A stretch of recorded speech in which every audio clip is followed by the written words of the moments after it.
Jadi banyak masyarakat yang bertanya-tanya apakah memang sudah ditemukan obat yang dapat menyembuhkan COVID-19. Ini salah satunya ya, karena kita mendengar ada remdesivir yang sudah menyembuhkan 166 pasien di Amerika begitu ya.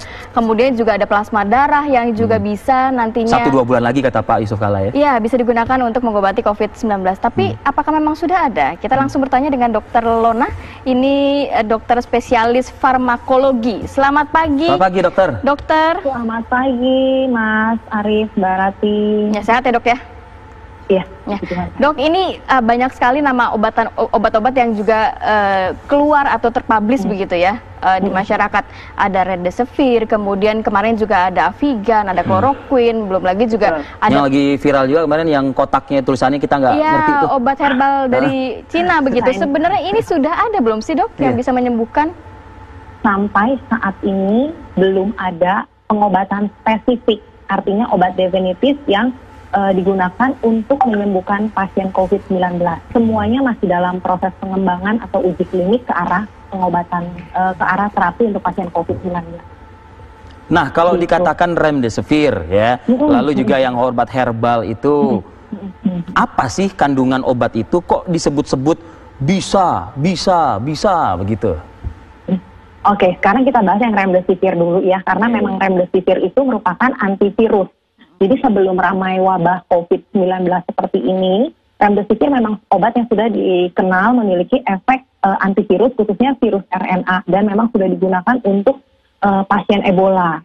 Dan saat ini remdesivir ini merupakan obat yang merupakan obat kandidat untuk pengobatan pasien COVID dan diteliti oleh WHO melalui program Solidarity Trial yang Indonesia pun bergabung dalam program tersebut.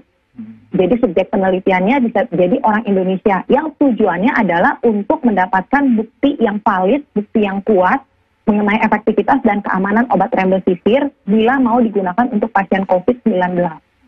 Nah, untuk riset tersebut, untuk riset Solidarity Trial yang programnya dari WHO di mana Indonesia turut serta, ini untuk memastikan bahwa riset tersebut di Indonesia berjalan sesuai dengan standar penelitian yang ada di negara kita, itu Badan Litbangkes dari Kementerian Kesehatan Republik Indonesia langsung mengkoordinir jalannya penelitian atau jalannya riset tersebut di negara kita. Dok, kalau remdesivir tadi dikatakan juga sudah pernah digunakan untuk Ebola. Apakah sebenarnya ini juga cara kerjanya sama begitu? Sama-sama mematikan virus atau gimana dok?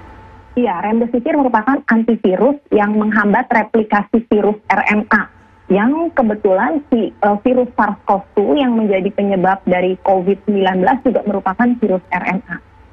Gitu. Tapi apakah virus RNA kan banyak dan antivirus untuk virus RNA juga banyak. Nah, yang menjadi kandidat adalah remdesivir. Kenapa? Karena memang sudah ada penelitian pendahuluan sebelumnya di laboratorium, kita sebut sebagai penelitian in vitro karena ujinya di laboratorium dengan menggunakan komponen organisme yang membuktikan bahwa si remdesivir ini mampu menghambat virus SARS-CoV-2 yang menjadi penyebab COVID-19.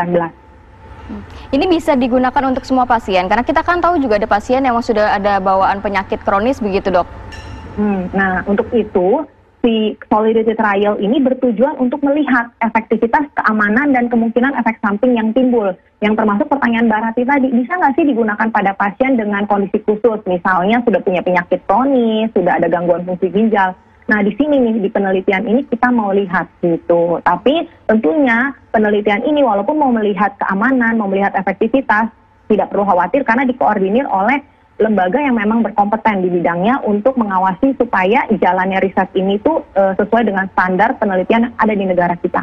Nah dok, itu tadi kan dokter bilang kan remdesivir dan penjelasannya sudah dokter jelaskan. Artinya bisa dikatakan ya sama ya dengan yang sebelum-sebelumnya juga ada nama chloroquine, ada Avigan gitu ya. Betul. Karena di Solidarity Trial ini ada 4 obat mas. Yang diuji. Selain remdesivir, ada lopinavir, ritonavir, terus ada chloroquine yang tadi disebutkan, dan lopinavir, ritonavir yang dikombinasi oleh interferon. Jadi ada 4 kandidat obat yang diujikan untuk diberikan pada pasien COVID-19. Yang tujuannya adalah untuk menemukan tata laksana atau pilihan terapi yang paling ampuh untuk menyembuhkan pasien COVID. Dok, saya sih pakai suara atau kepala masyarakat awam ya dok ya. Kan begini dok. negara, bukan hanya Indonesia dok, ya, dengan tidak mengurangi kebanggaan kita sama peneliti-peneliti di Indonesia, Dr. Lona dan kawan-kawan. Dunia ini juga lagi menanti begitu dengan segala macam kemajuan teknologi dan lain sebagainya. Artinya kalau misalnya sejauh ini belum ada juga, apa sih dok tantangan kesulitannya gitu loh dok? Pertanyaannya. Apa tantangan dan kesulitannya untuk menemukan gitu loh, untuk menemukan ini gitu, menemukan obatnya COVID-19 atau vaksin COVID-19 ini gitu. Oke. Ini kan yang namanya penyakit COVID-19 itu kan penyakit yang disebabkan oleh virus ya. Virus yang sebenarnya sudah lama, itu virus corona sudah ada, tetapi virus ini bereplikasi sedemikian rupa. Yang namanya virus adalah organisme yang sangat cepat bereplikasi, dan begitu dia bereplikasi, dia memiliki perubahan terhadap berubah daya tahannya. Jadi terapi yang diberikan kepada si virus yang bereplikasi ini tentunya harus menyesuaikan perkembangan dari si virus tersebut. Itu pertama kendalanya. Kedua, ini wabah, ini penyakit baru di mana sangat cepat sangat cepat berkembang. Makanya disebut sebagai pandemi, ditemukan di berbagai negara. Nah, itu yang menjadi tantangan juga, karena misalnya yang tadi kita ngomong yang namanya traditional Chinese medicine.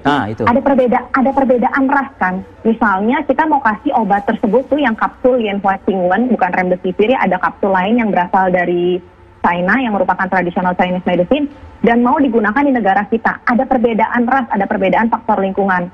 Jadi kalau mau obat tersebut digunakan di negara kita, apakah pasti aman? Mengingat orang Indonesia sama orang China ada perbedaan ras, perbedaan faktor lingkungan. Dan kemungkinan juga virus yang menyebabkan virus yang menyebabkan COVID-19 di sana, struktur genetik atau struktur genetiknya belum tentu sama, karena kan ada perbedaan lingkungan, perbedaan iklim, perbedaan cuaca. Itu yang menjadi kesulitan menemukan obat yang pas untuk tata laksana pasien COVID-19 ini.